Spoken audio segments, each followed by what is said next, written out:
আসসালামু আলাইকুম। কেমন আছেন? আশা করি ভালো আছেন। চায়নাতে পড়তে আসার সুযোগ পাওয়ার জন্য আপনাদেরকে স্বাগতম এবং অভিনন্দন। আমি মোহাম্মদ মোহাইমিনুল ইসলাম। বর্তমানে সাংহাই জিয়াওথং ইউনিভার্সিটিতে মাস্টার্স অধ্যয়নরত আছি। আপনাদের সকলকে সাংহাইতে স্বাগতম। এখন জেডব্লিউ ফর্ম এবং অ্যাডমিশন নোটিশ পাওয়ার পরে প্রথম যে কাজ সেটা হলো আপনাকে ভিসা আবেদন করতে হবে, তাই তো? এবং এই ভিডিওতে আমি প্রথম থেকে শেষ পর্যন্ত প্রত্যেকটা ধাপ আপনাকে বিস্তারিত বলে দেবো। আশা করি শেষ পর্যন্ত দেখবেন। আর শুরুতেই আপনাকে একটা রিকোয়েস্ট করে রাখি যে আপনার যদি ভালো লাগে একটা লাইক দিবেন এবং আপনি একটা কমেন্ট করে দিবেন। তাহলে আমার ক্ষেত্রে আমিও বুঝতে পারবো যে আপনার এটা ভালো লেগেছে। ভিসা আবেদনের ক্ষেত্রে মোট 3টা ধাপ আছে। প্রথম যে ধাপ হবে সেটাকে আপনাকে একটা অনলাইন পোর্টালে যেতে হবে। এটা visa4china.cn এ আমি ডেসক্রিপশনে লিঙ্কটা দিয়ে দেবো। সেখানে যে আপনাকে একটা প্রোফাইল খুলতে হবে এবং সেই প্রোফাইল খুলে ওখানে তথ্য দিতে হবে। তথ্য দেওয়ার পরে আপনাকে কিছু ডকুমেন্টস আপলোড করতে হবে। সেই ডকুমেন্টসগুলো হলো আপনার পাসপোর্টের মূল পাতার যেখানে সকল তথ্য আছে সে তথ্য সহ আপনাকে ওইটার আপলোড করতে হবে। আপনাকে 1 কপি ছবি দিতে হবে চাইনিজ সাইজ অনুযায়ী, আমি সাইজটা নিচে দিয়ে দেবো।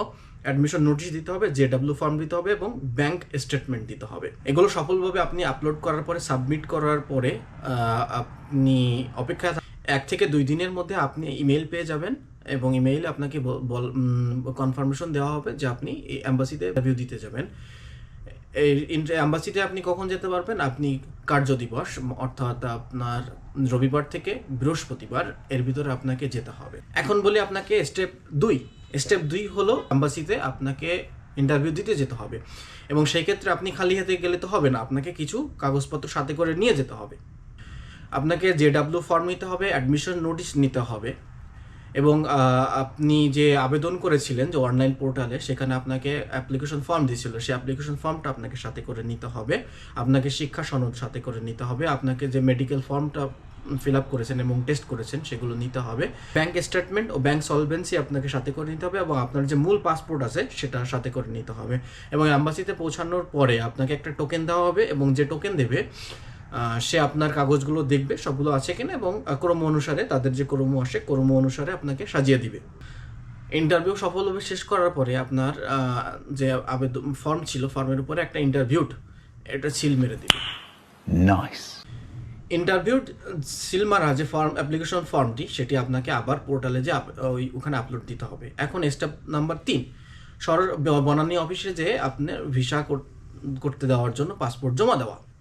যেদিন আপনি বনানী অফিসে যাবেন সেক্ষেত্রে আপনাকে কিছু ডকুমেন্ট সাথে করে নিয়ে যেতে হবে। ফর্ম আপনি পোর্টালে আপলোড করার পরে 1-2 দিনের মধ্যে আপনি ভিসা অ্যাপ্লিকেশন সার্টিফিকেট সেটা পাবেন, সেটা আপনাকে সাথে করে নিয়ে যেতে হবে এবং ইন্টারভিউ সিল সহ যে অ্যাপ্লিকেশন ফর্মটা ছিল সেটা আপনাকে সাথে করে নিতে হবে। জেডব্লিউ ফর্ম নিতে হবে, অ্যাডমিশন নোটিশ নিতে হবে, পাসপোর্ট ও ফটোকপি নিতে হবে, মানে অর্থাৎ মূল যে পাসপোর্ট আছে সেটা নিতে হবে এবং তার 1 কপি ফটোকপি নিতে হবে আপনাকে সাথে করে। এই ছিল টোটাল প্রক্রিয়া। এবং ব্যাংক স্টেটমেন্ট এবং ব্যাংক সলভেন্সি যেটা যারা ফুল ফ্রি স্কলারশিপ পেয়েছেন, যাদের ক্ষেত্রে জেডব্লিউ 201 পেয়ে থাকেন তাদের ক্ষেত্রে সাধারণত লাগে না। আর একটা স্পেশাল টিপস হলো, আপনারা যারা আগে চায়নাতে পড়ালেখা করেছেন যখন ইন্টারভিউ দিবেন তখন আপনি ওটা বলবেন যে আমি বিগত আমার ব্যাচেলার অথবা আমার মাস্টার্স আমি চায়না থেকে করেছি। সেক্ষেত্রে আপনার ভিসা ইন্টারভিউ আছে, ইন্টারভিউটা খুব স্মুথ ভালোভাবে যাবে এবং আপনি যদি চাইনিজ পেরে থাকেন তাহলে ভালো হয় আপনি চাইনিজে কিছু তাকে বললেন। এই ছিল বিস্তারিত। ভালো লাগলে আপনি লাইক করলেন, সাবস্ক্রাইব করলেন। আপনি যদি ইউটিউবে দেখেন তাহলে সাবস্ক্রাইব করবেন, আর যদি ফেসবুকে দেখেন তাহলে আমার পেজে একটা লাইক দিয়ে দিলেন, খুব ভালো লাগবে আমারও। আশা করি সফলভাবে ভিসা আবেদন শেষ করতে পারবেন। কোনো যদি সমস্যায় পড়েন তাহলে আমাকে ইনবক্স করতে পারেন, আমি যথাসময়ে উত্তর দেওয়ার চেষ্টা করব। ভালো থাকবেন, সুস্থ থাকবেন। আসসালামু আলাইকুম।